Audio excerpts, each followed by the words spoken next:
ትላንትና የአርሰናል መሸነፍን እንደው መሰረት አድርገን ትንተናዎች እንስራ ካልን በመጀመሪያ መጠየቅ ያለብን አብይ ጥያቄ አርሰናል እንደ ትላንትና ከመጫወት የትላንትናውን የጨዋታ ፕላን ይዞ ከመግባት የተለየ አማራጭ ሊኖረው ይችል ነበር ወይ?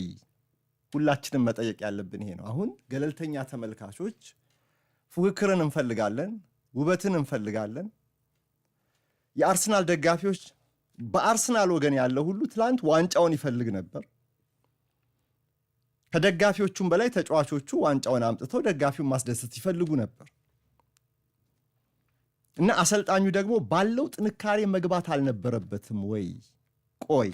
ቆይ ልንገራችሁ። ባየር ሙኒክ በጣም ጠንካራ ቡድን ነው። በጣም ጠንካራ ቡድን ነው ዘንድሮ።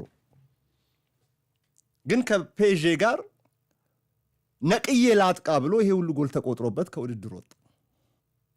ለፓሪስ ሳን ጀርመን ጀርባህን አጋልጠህ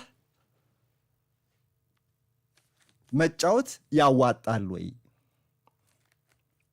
ባየር ሙኒክ አላዋጣው። ለባየርን ያላዋጣ ለአርሰናል ያዋጣል ብዬ አላምንም። ቀደም ሲል አሁን በድምፅ ያደመጣችኋቸው አስተያየቶች ትኩረት የሚያደርጉት አሁን የአርሰናል መከላከል አጫወት ግትርነቱ ውበት የሌለው ሚኬል አርቴታን የሚያስወቅስ እንደሆነ ነው። ወይ እንደ ሁለቱም የአርሰናል ደጋፊዎች እንዳልሆኑ ስለተናገሩ እንደ ገለልተኛ ተመልካች ትክክል ነው። ውበትን እንፈልጋለን። ጨዋታ አዝናኝ እንዲሆን የገለልተኛው ተመልካች ሁሉ ፍላጎት ነው። ግን የፍጻሜ ጨዋታ ላይ ግን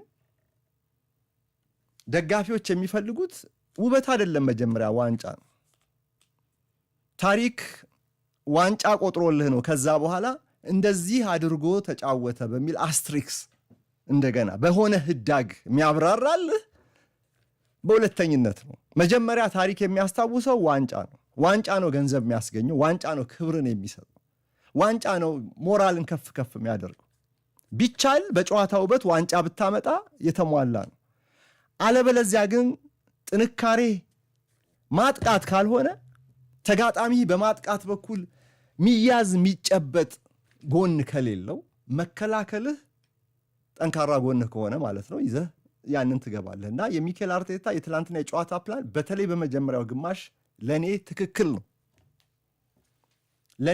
ነው። ባይሆን በመከላከል ማጥቃት መካከል ያለውን ሚዛን በመጠበቅ ረገድ ግን ያልጠበቅኩት ነገር ሆኗል እንጂ በጨዋታው ፕላን ፔዤን ያዝ ለማድረግ ኳሱን ሰጥቶ ስትራክቸሩ ላይ አተኩሮ ጥብቅ በሆነ መከላከል መጫወት እንዲሁም የመጣ አይደለም፣ ተገቢ አይደለም ብዬም አላስብም። እስቲ ከፊት ያሉ ተጫዋቾችን የፈጠራ ብቃት ያላቸው የምንላቸውን ተጫዋቾች ሁሉ አብዝቶ አሰልፎ ገብቶ ቢሆን ኖሮ ጨዋታው ከረፍት በፊት ያበቃ ነበር። እንደዚህም ሆኖ እኮ የአርሰናል የመሃል ተከላካዮች ጥንካሬ የመጨረሻ ኳሶችንን በማውጣት በኩል እንደው